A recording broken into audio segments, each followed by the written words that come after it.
आजकल हर जगह Pune murder case की बात हो रही है। सिर्फ केतन ही नहीं, हनीमून पर पति को मारने वाली सोनम रघुवंशी, मेरठ का खौफनाक नीला ड्रम मर्डर केस और मॉडल ट्विशा शर्मा की संदिग्ध मौत और लीगल टॉर्चर से तंग आके बेंगलुरु के टेकी अतुल सुभाष का सुसाइड और न जाने और कितने केसेस।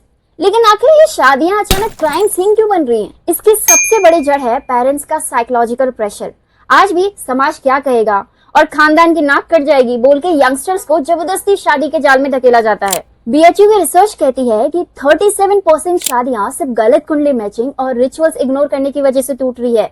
मतलब समाज अंधविश्वास मैच कर रहा है, लेकिन दो इंसानों की मेंटल कंपैटिबिलिटी को सीधे कचरे में डाल रहा है। हम अक्सर दावा करते हैं कि इंडिया का मैरिज इंस्टीट्यूशन दुनिया में सबसे बेस्ट है।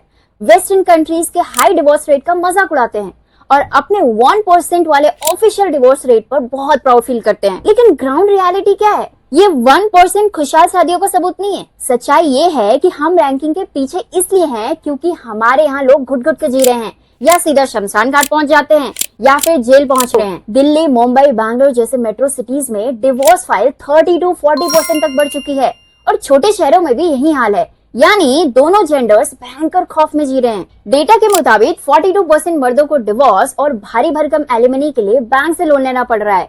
कोई जेंडर न्यूट्रल कानून न होने की वजह से वो सुसाइड की तरफ आगे बढ़ रहे हैं और दूसरी तरफ विमेन अब डाउरी हैरेसमेंट और रिजिड सिस्टम के आगे झुकने के लिए तैयार नहीं है।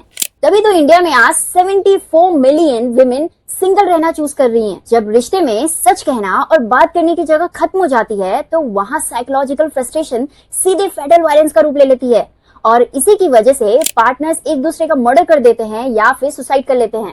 और अगर पेरेंट्स और इस समाज ने अपनी लोग क्या कहेंगे वाली जिद और पुरानी सोच को तुरंत नहीं बदला तो लिख कर ले लीजिए, आने वाले 2 दशकों में मैरिज इज एन इंस्टीट्यूशन पूरी तरीके से खत्म हो जाएगा।